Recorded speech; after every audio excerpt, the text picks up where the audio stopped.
Un an de guerre en Ukraine, ce sera à vivre d'ailleurs toute la journée d'après-demain, vendredi, à partir de 18 h avec Jean-Baptiste Boursier notamment, qui sera en direct de Kiev. Ce sera une journée spéciale. Ulysse Gosset et Philippe Corbet nous ont rejoints, le chef du service politique de BFM TV, Philippe Ulysse Gosset, notre éditorialiste politique international, surtout Bernard-Henri Lévy. Bonsoir messieurs, bonsoir Bernard-Henri Lévy. Slava Ukraini, j'espère que je le prononce bien. Gloire à l'Ukraine, c'est votre nouveau film, c'est la suite de Pourquoi l'Ukraine. La Russie combat sur ses terres historiques. Vous savez qui a dit ça aujourd'hui? C'est Vladimir Poutine. Je vous propose de l'écouter, de le regarder.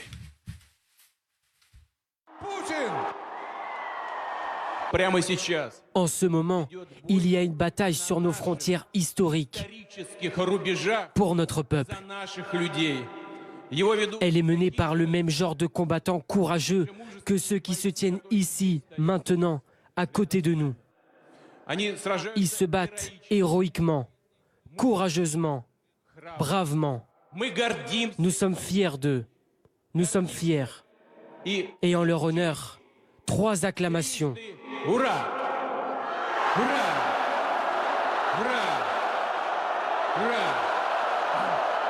Ils doivent entendre nos salutations. Aujourd'hui, ils sont soutenus par le pays tout entier. Russie.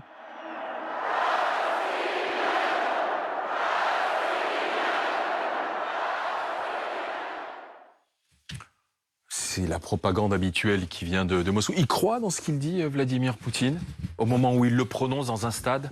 En tout cas, on n'a pas la même conception du courage chez lui et nous.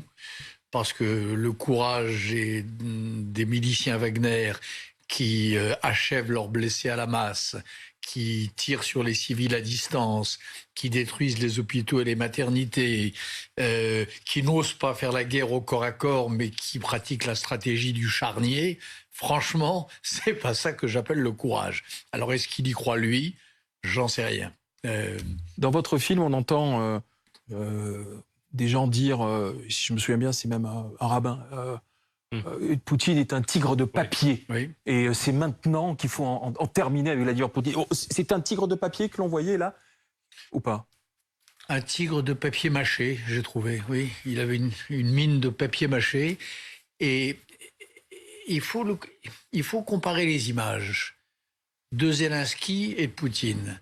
Poutine qui sort 3 fois par an de sa datcha, et Zelensky qui va sur le front, qui va à Bakhmout, qui est au milieu de ses commandants, qui va sur le terrain. Voilà. D'un côté, Zelensky, vous avez une image quand même de grandeur, de noblesse. Et de l'autre côté, vous avez une image qu'honnêtement, moi j'ai trouvé, là, à l'instant, celle qu'on vient de voir, assez pathétique. Et une image de perdant. Et je ne crois pas qu'il pense, je n'imagine pas qu'il puisse penser à ce qu'il dit. Parce que la réalité du terrain, moi, je la connais, ça fait 1 an qu'avec Marc Roussel, nous la filmons. La réalité du terrain, c'est que chaque fois que les Russes dont il parle ont eu à affronter les Ukrainiens en vrai, comme dans les vraies guerres, pas comme des lâches à distance et pas les civils, les mains derrière le dos et acheter une balle à la nuque, les Russes ont toujours reculé. On les a vus reculer à Kharkiv, on les a vus reculer à Izium, on les a vus reculer à Liman, on les a vus évacuer en catastrophe et un peu en ordre parce que les Ukrainiens le leur ont permis, à Kherson. Ils ont perdu partout, militairement. L'armée russe a perdu partout. C'est une des leçons de notre film, de Slava. Alors justement, on va en voir une partie de la bande-annonce justement de ce film, Slava Ukraini. C'est le 3000e missile tiré sur l'Ukraine depuis le 24 février. The Russians still making the same mistake as the Germans in World War II, killing innocent people. І ми стоїмо великою міцною стіною між країною-фашистом Росії і частиною Європи. Nous n'avons besoin ni d'hommes ni de courage, mais de canons. Слава Україні! Нашим солдатам слава, слава, слава!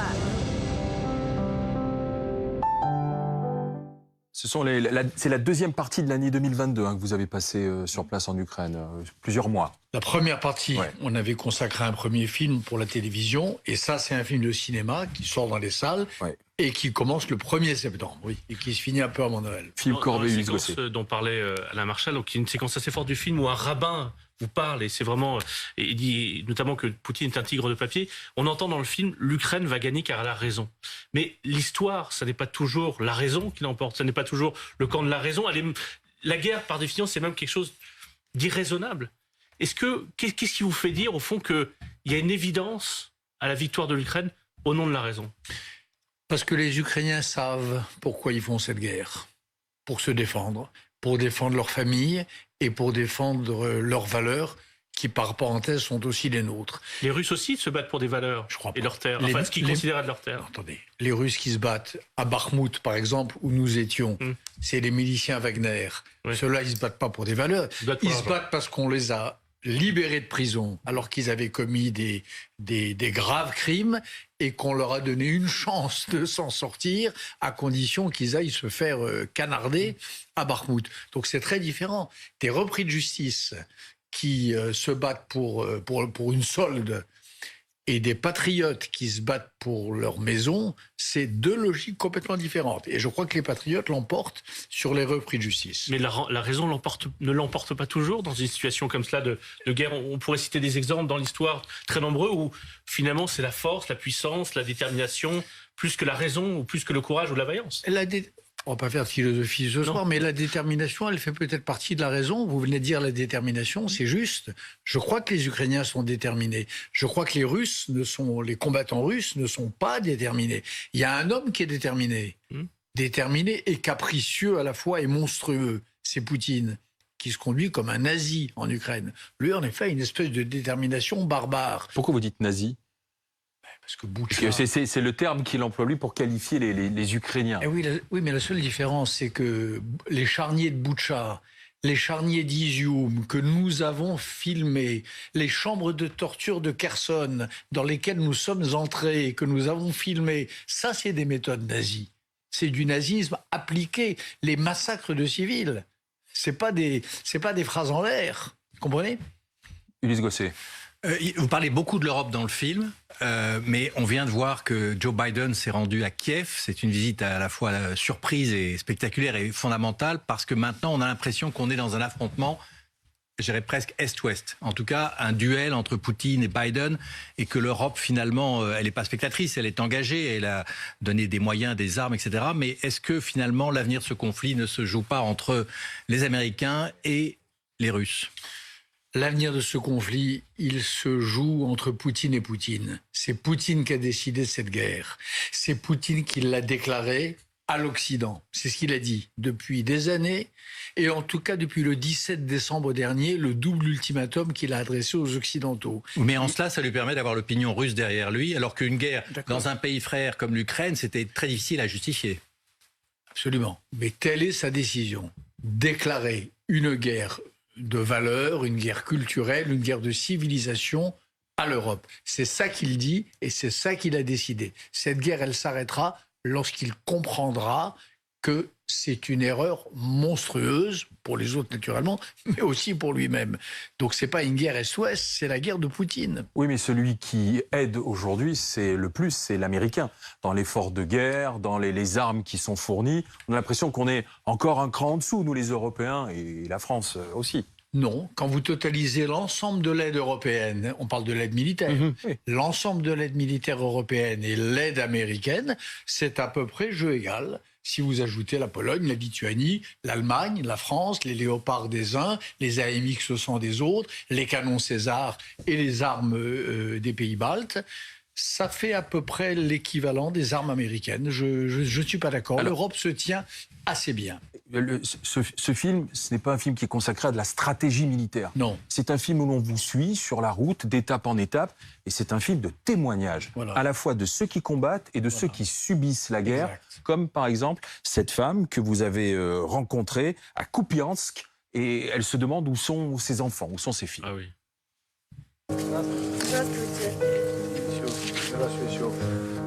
Your children, Да, двое. Two kids.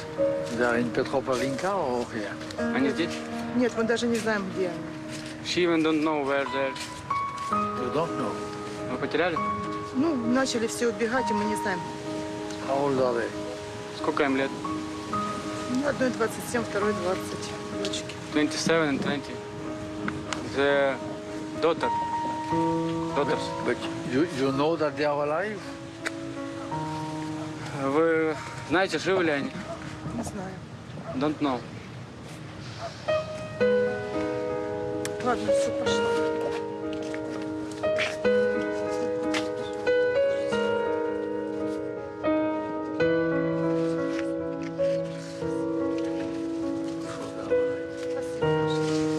Я уверен, что они живы, они говорят, что он говорит.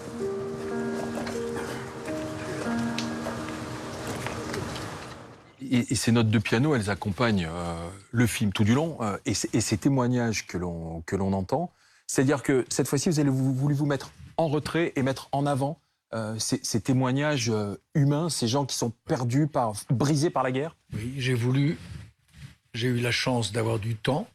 Donc j'ai passé du temps, j'ai des semaines, des jours dans une ville comme celle-là, des heures à attendre ce moment-là, ce moment qui m'a beaucoup bouleversé, et comme je pense il bouleverse tout le monde. Et il y a ça tout le temps. Des dames comme celle-là, qui ont perdu leurs enfants, dont les familles sont brisées, dont les vies sont brisées, à qui on vient dire qu'ils sont en train de gagner, et qui répondent « Mais qu'est-ce que vous voulez dire? On a tout perdu ?» J'en ai vu des dizaines sur ces lignes de front. Dans le Donbass, qu'on a parcouru dans tous les sens, on a vu ça tout le temps. Et avoir fait cela, c'est un très grand crime. Très, très grand crime. Ouais. Ceux qui ont réduit cette dame à cet état de malheur, de désespoir, c'est un très grand crime. Alors, allez-y, Ulysse Gosset. Oui, c'est un film de témoignage et qui intervient à un moment, un an de guerre, mais surtout à un moment où l'Ukraine est en difficulté et où les opinions publiques européennes et américaines peuvent être saisies d'une forme de fatigue par rapport à la guerre. C'est un film de combat aussi. Est-ce que vous pensez que le soutien des opinions publiques va se poursuivre, ou est-ce qu'il y a un risque, et c'est ce qu'attend Poutine évidemment, qu'on se lasse un petit peu de cette guerre en Ukraine? On voit bien que quand l'actualité française reprend le dessus, quand l'inflation, quand l'essence, etc.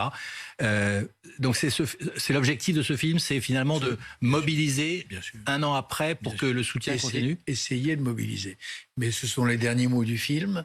Lutter contre la grande lassitude qui s'empare des opinions. Et c'est vrai que j'entends de plus en plus, je vois sur les réseaux sociaux, on a assez parlé de l'Ukraine, on a trop donné aux Ukrainiens. C'est vrai qu'on entend ça. Moi, ce que je réponds dans ce film, c'est qu'on ne fait pas de cadeau aux Ukrainiens. Les Ukrainiens nous font le cadeau de nous défendre, de faire rempart contre une puissance terrible qui a décidé notre perte, qui nous injurie à longueur de journée. Vous avez entendu le discours de Poutine hier sur la décadence de l'Occident, sur le règne de la pédophilie, sur l'état de déliquescence dans lequel nous serions. Eh bien, les Ukrainiens nous font le cadeau de se battre pour nous, de se battre à notre place, de faire bouclier. Voilà, c'est ça que je veux dire dans ce film. Et je le dis en effet aux gens, mais je peux comprendre aussi bien sûr, qui se lassent, qui pensent aux effets de cette guerre sur leur vie quotidienne. Je peux comprendre ça aussi. Mais j'essaye de leur dire, nous essayons de leur dire avec ce film que ces effets dans leur vie quotidienne sont moindres que la catastrophe que ce serait pour l'Europe et pour le monde si on donnait à Poutine ne serait-ce qu'une infime partie de la victoire. Une infime partie. Alors, avant de donner la parole, Philippe, un extrait du film, parce que l'ennemi, on le voit peu, en fait, ou quasiment pas dans votre film. C'est vraiment les témoignages qui sont privilégiés, soit de soldats, de civils, on voit même des mineurs descendre à la mine pour continuer participer à l'effort de guerre. Ils sont aussi des soldats. Bien sûr, sont aussi des soldats. De l'arrière. Et on entend, on vous voit une nuit parce qu'il y a un missile qui frappe un immeuble. Et puis il y a les snipers. Et là, on est à Kherson et les Russes sont de l'autre côté du Dniepr. On regarde l'extrait. Les voilà, les Russes, de l'autre côté du Dniepr, à vue. Sniper,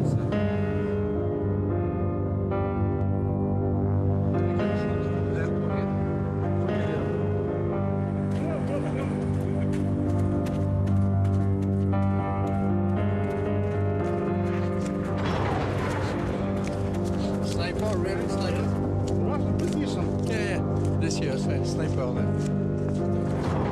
you can see?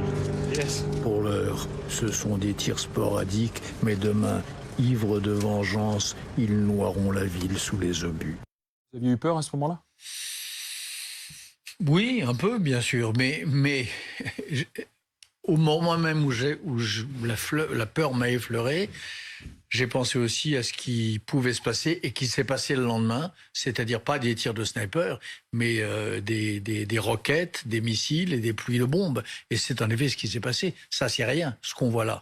C'est tirs isolés à côté de ce qui attend Kherson, Ouais.